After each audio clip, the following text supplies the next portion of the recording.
1, 2, 3, let's go!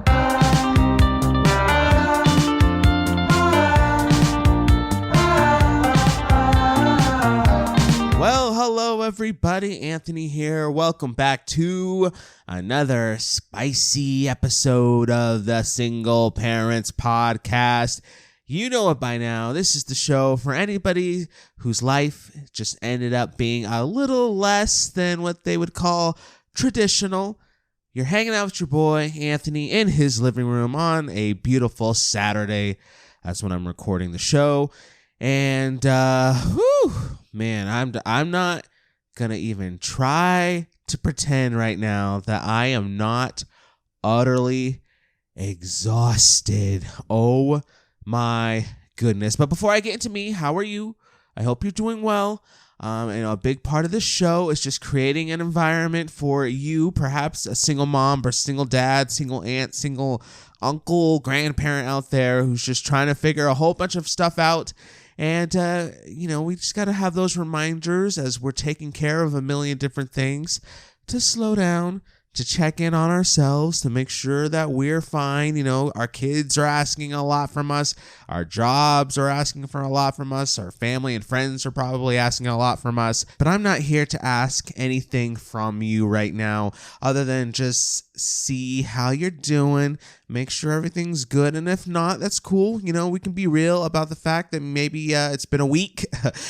Maybe it's been a little hard. Maybe you've been going through some valleys there, and that's always understandable. And we're here to support. We're here to relate. We're here to encourage. We're here to do all the things. So just pause and just see, how are you doing? I hope it's well. You know, let me know. We have the email, the singleparentspodcast@gmail.com. So if you want to write in, share your story, share your perspective, that's fine. But if you just want somebody to write to, just to share what's on your mind as far as how you're doing, just to, maybe you need a vent about something, maybe you just need you just need somebody to be there to listen. We're here. We got you. We got you. So do all the things. Be a part of this community. But check in on yourself, as I'm sure you're a very valuable member of this community. So we got to see how you're doing. So again, I hope it's well. I hope it's all right. But like I said, for me, I am just, your boy is so tired because last week basically spent the whole week celebrating and prepping and planning and executing my daughter's 8th birthday. It was her birthday week, all week last week. You know how kids are with stuff like that. Heck, you know how sometimes maybe even adults are when it comes to their birthday.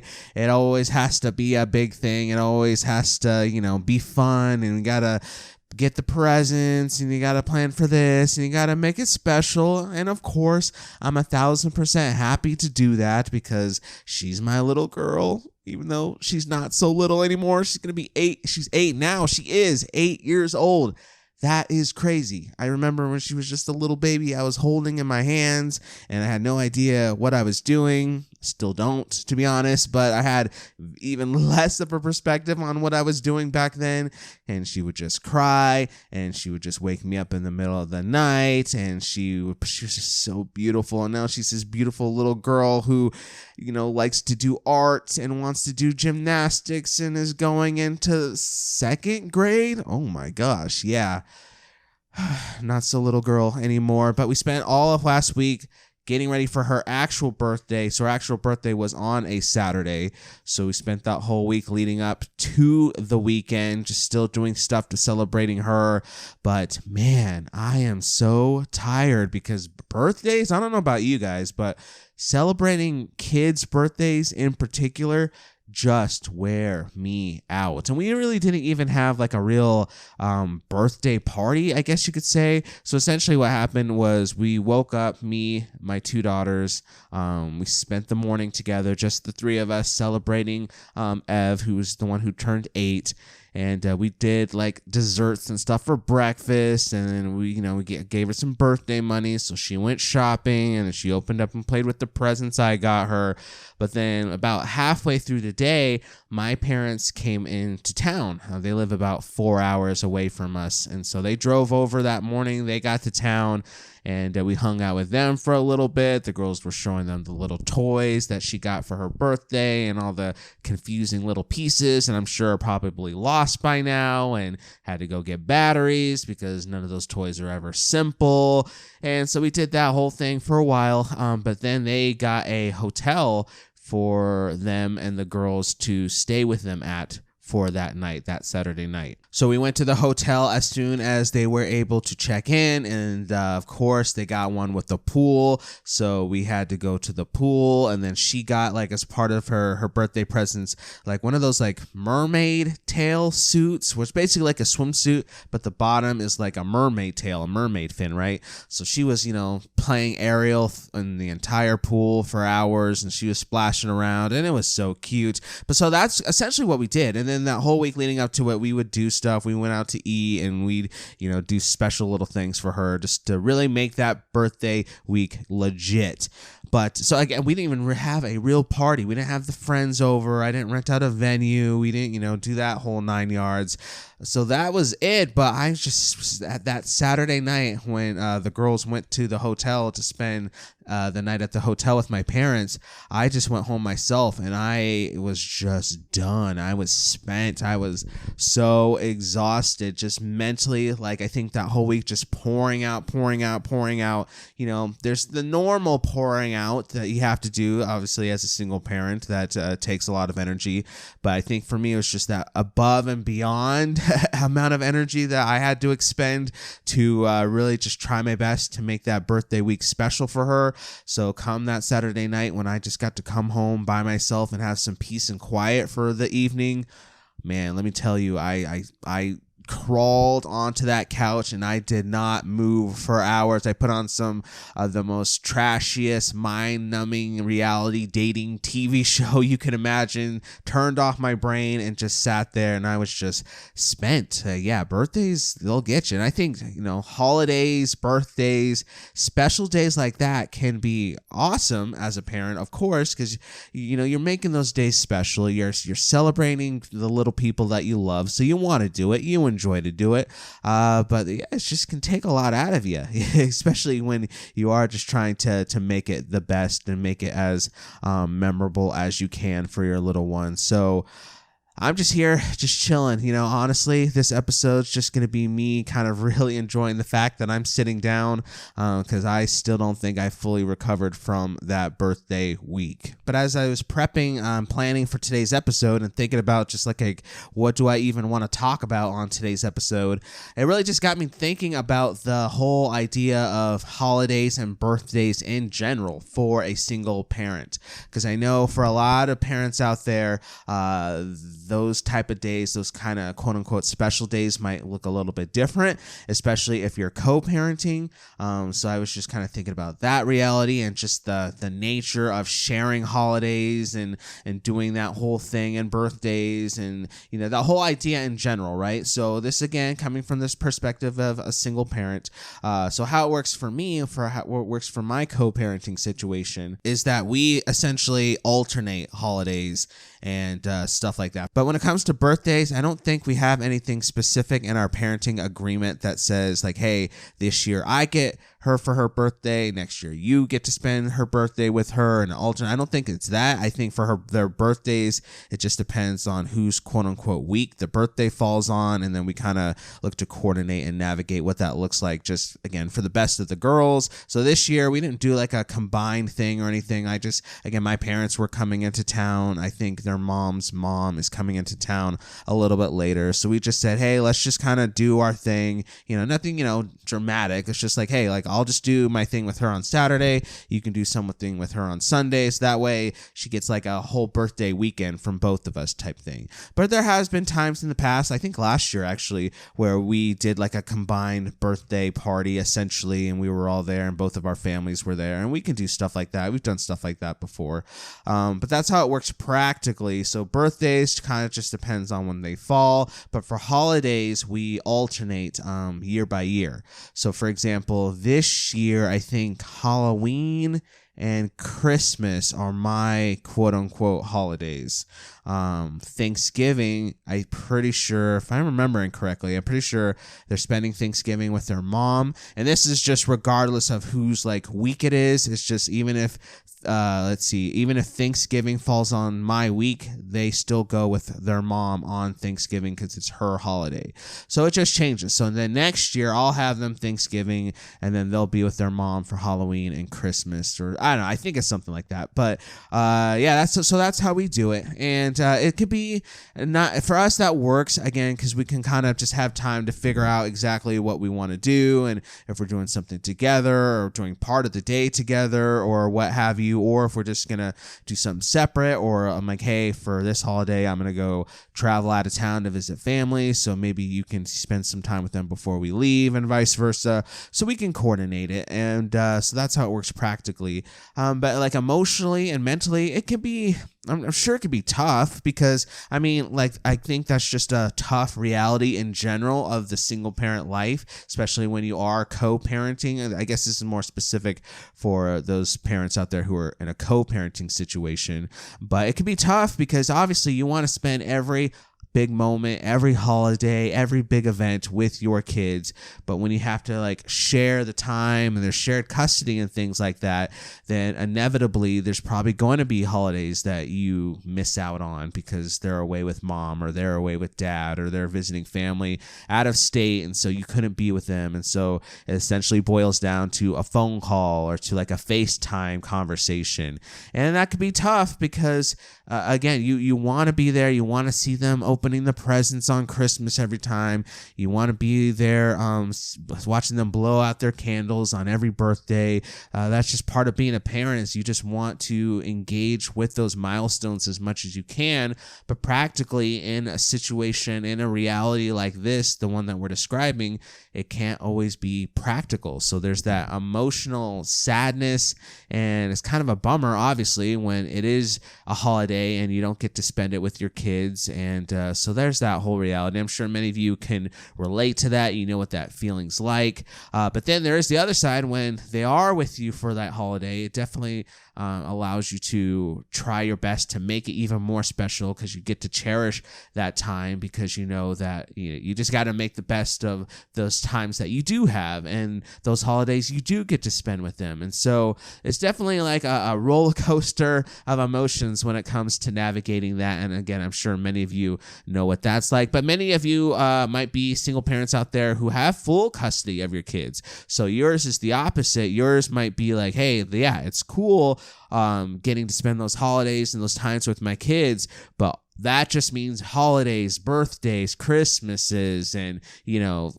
presents and parties and decorating and Santa and Tooth Fairy and all this stuff. It falls on me because there's nobody else, making sure that the Christmas presents are under the tree, or that the birthday party's planned, or that the kids have green on for St. Patrick's Day, because the kids are with me 24/7 and it's just me in the house. And so I have to figure out how to be Santa, how to be the Easter Bunny, how to be the Tooth Fairy, how to be the birthday party planner, how to, make sure they have the Valentine's Day cards and have enough of those for their entire class. Like, all that falls on you. And so I could just imagine how just exhausting practically that would be, of the fact that there's that extra weight of like, nope, it's up to me to like figure out these special days for my kids and do the best I can for my kids on these days. Not to mention, we kind of talked about this on last week's episode, but the financial stress that also adds on, because, hey, I got to figure out Christmas stuff. I got to figure out how to pay for this birthday party. I got to figure out, all these things fall onto your shoulders. So I can imagine, even though it's great that, again, you probably get to spend those times and you're at every one of those big days with your kids, spending time with your kids in that way. I'm sure I could just only imagine the additional, again, yeah, burden maybe the weight on your shoulders, having to essentially be the point person for all of those different events. But I think ultimately, regardless of which one of those situations you find yourself in, or it could be a situation as well where maybe when it comes to you and your visitation of your kids, you only get to see them maybe for like one holiday a year. Like maybe your custody is not 50-50. It's not, you only get like maybe one holiday a year to spend with your kids. Whatever it is, I think ultimately it boils down to something we talk about often here on the show, and that's the fact that we really all we can do is just show up and do the best we can and make the most out of those moments as we can. Because I think a lot of that pressure, and I think this is definitely what I was feeling a lot of last week, hence my exhaustion, is that external pressure to make your kids' holidays like this big, extravagant, Instagram-worthy spectacle, right? Like we need to have all the presents under the tree, otherwise it's not good enough. Or I need to make my kid's birthday a big, expensive blowout event, otherwise it's not good enough. Like again, I was feeling those pressures last week. Like I need to do everything I can to make my daughter's birthday legit, and that means spending extra money on this and staying up late doing that and all these things. So I think the reality is we're doing those things because we love our kids, but I think there's a lot of external pressures to feel like we have to go all out for a lot of big external pressure driven reasons. And I think ultimately at the end of the day, as long as we can do what we normally do day to day doing the single parent life, is that just approach those holidays and those birthdays, just say, hey, I'm going to do the best I can. This is my budget. This is how much time I have to do this. I don't have, all day to plan a 30-person birthday party because I got to still work. I still got to bring the kids home. I still got to cook dinner. So when am I going to have to, as long as you just show up and just do the best you can, ensure that your kids are feeling loved and appreciated and valued and all those things throughout those events, then again, it shouldn't really matter. I know it's easier to say this than to actually live this out. I get it. Trust me. I lived it out last week, but I think it doesn't really matter how much stuff we get the kids, how much money we spend on the kids, how social media worthy the event looks and all these things, as long as we just really our kids know that we just tried our best, we just doing what we can, we love them, we want to celebrate them, we want to do all these things. As long as they truly feel that and know that, then I'm sure in their own way, regardless of how old they are, they're going to understand and they're going to feel valued, and they're going to remember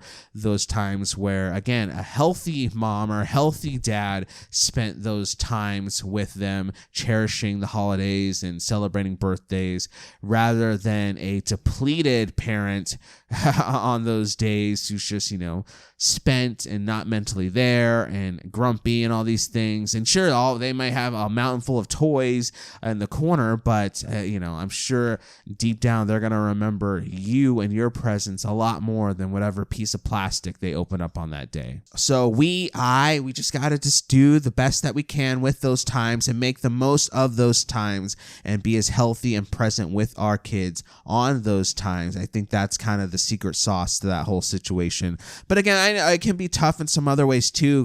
For example, I was listening to another podcast, I think yesterday, and it's like one of those like call-in, like advice type podcasts. And essentially what it boiled down to is that this single mom is co-parenting in a relationship with her ex-husband. Her ex-husband was just kind of, a piece of trash before, not the best guy before, cheated, did all these things. And now he seems like he has it all, right? He moved on and met this new woman, and they have these kids in the house, and his life looks perfect, I'm sure, on Instagram and stuff like that. And yet here she is just trying to figure stuff out and going on bad dates and in some toxic relationships. So she was calling in to the show basically saying like, it's tough because I get caught up trying to compare myself, my ability to be there for my kids with the kids' dad, who looks like he has it all, even though, he did all these horrible things. Now it looks like life is perfect for him and all these things. And so she was just, the whole point was talking about like her comparing herself and her context to him, and her, being made to feel like she wasn't good enough, like she's a piece of crap. Like even that she was like unlovable because this person who did a lot of horrible things in his life, now he's in a happy relationship, but she's trying to do things the right way. She's trying to do things the best she can, and she just keeps being in toxic relationships. So a lot of like comparing going on. And so I was just kind of listening and kind of seeing what kind of advice she was given, and just kind of really applying the point of that single parent aspect to the conversation, and just thinking about the fact that sometimes those external pressures to do more, to be more, to produce the best holidays, to do all those things comes from the fact that sometimes we are trying to compare with what the other parent is doing, right? Like, oh, okay, well, your mom did that at her house for your birthday. Well, just wait until you get to my house. She had 4 presents. I'm gonna have 5. She had a party at Chuck E. Cheese. Well, I'm gonna have a party. I'm gonna rent out the whole movie theater. She did this for you for Christmas last year. Well, just wait till Christmas this year because we're gonna do XYZ. So like really putting this unfair comparison on ourselves based on what the other parent is doing, when in reality we don't need to do that, because again, the whole point of these relationships is for us to show up in our kids' lives the healthiest version of ourselves, so they feel loved, accepted, safe, all of those things, and not to show up trying to do these things as a way to validate ourselves as a parent in comparison to what the other parent's doing or to what any other parent out there is doing. I know it's really easy, especially on social media these days, to look at the perfect little TikTok moms with the clean kitchen, and they're cutting up their kids' lunch into fun little cartoon characters, and they have all these cool decorations from Pinterest up for Christmas, and the birthday party, they did all these fun little Instagrammable things, and here you are just like, hey, I have $1,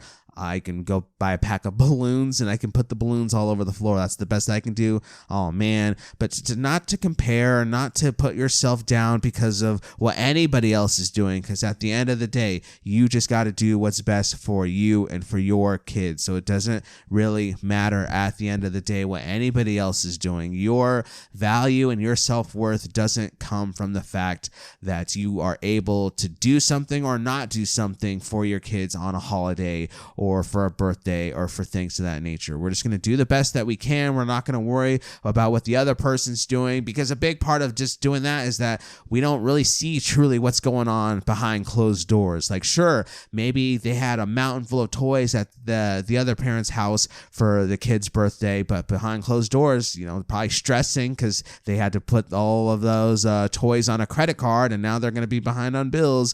Or you don't see what really goes on behind the scenes of that perfect TikTok mom's house and all these things. Like, we just don't know. We see the sparkly, nice, polished things that people want us to see. Those are the things that get posted online. Those are the things that come to the surface, but we really don't know what's really going on, again, behind closed doors. And so all we can is just make assumptions based on what people want us to see about their lives. And that's not fair, because we know that life is a lot more complex than, the 30-second video that they'll put on TikTok or Instagram. So we can't do that for ourselves. So we just have to just show up. We just got to do the best we can, and we just got to have fun and enjoy these moments, right? Like for me, my kid just turned 8 years old, and I love being able to celebrate her, and I love being able to pour into her. It was exhausting, but I know that her being 8 is only going to lead to her being 9, being 10, being 12, 16, and eventually she's going to be 21, and, she's going to be out celebrating her birthdays with her friends, or maybe eventually her own family or a spouse or kids if she goes that direction. So I only have, a finite amount of years left where I can just show up and be a dad on those days and to do that whole thing before they grow up and they start, the next journey of their own lives. And so I want to cherish these moments the best they can, because I think I said this earlier, but in 10 years they're not gonna remember again what piece of plastic in a box you gave them. They're gonna remember that you were there, that you were always present on those days, and we maybe did some cool things to really make some lasting, loving memories. But what do you all think? What do holidays and birthdays and all those type of special days look like in your life? Maybe those days look different for you compared to most people. So maybe you have a unique perspective on this situation that would be valuable for other people to share. Maybe you've had some good experiences on holidays. Maybe you have some bad experiences on the holidays that I'm sure other people could relate with. Regardless, I threw it out there before, but I'll do it again. Use that email, thesingleparentspodcast@gmail.com, to share your voice, to share your story, to share your thoughts, to share your perspectives, so we can make sure to do more here on the show to really ensure that it truly is a community of people out there just trying to do the best that we can. And let's just do what we can to continue to build up the show, to build up this content, to get it out there to more people who I'm sure could benefit from listening to a show like this. There's a few things that you can do to help make that happen. First, you could just hit subscribe on the show yourself, whether it's on the podcast platform you're listening to it on, YouTube, whatever. Just hit subscribe so that way you never miss an episode, so you can always stay in the loop yourself. But then also what you could do, you could rate the show 5 stars if you're enjoying what you're hearing and you want to tell the algorithm out there that it's legit and we need to push it to more people. You could do that. But most importantly, what you could do is you could share the podcast. Share it with a friend, neighbor, coworker, Santa Claus, if you're cool with, a leprechaun, tooth fairy, all those things, birthday clowns. Share it with your local birthday clown. Maybe your local birthday clown is a single dad and maybe he needs the support. So we want to support him. So to share the podcast, do all the things to do that. But really, let's help build up the show, because we talked about it last week when we kind of dove into like the reality of finances and being a single parent.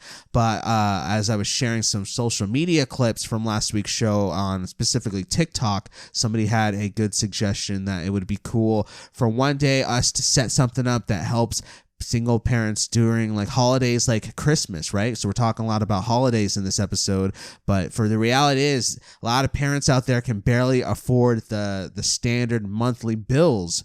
And so then you add on that, again, all those external pressures with providing and doing something for like a holiday like Christmas or something like that, then it can get tough, because like, it's either get my kid a Christmas present or pay the power bill. Which one do I do?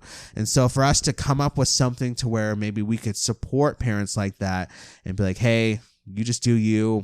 Let's come alongside of these parents out there and help them get Christmas presents or birthday presents or things like that for their kids, so that they don't have to stress about just trying to do something nice for their family when it's tough for many people out there to even do that on the regular. So let's just do what we can. Let's just see what we can build. Let's just see how we can keep supporting one another. And I think that's going to get ready actually to do it for this episode of the Single Parents Podcast. I'm going to go take a nap, because I think I want to take a nice nap. I've been working hard.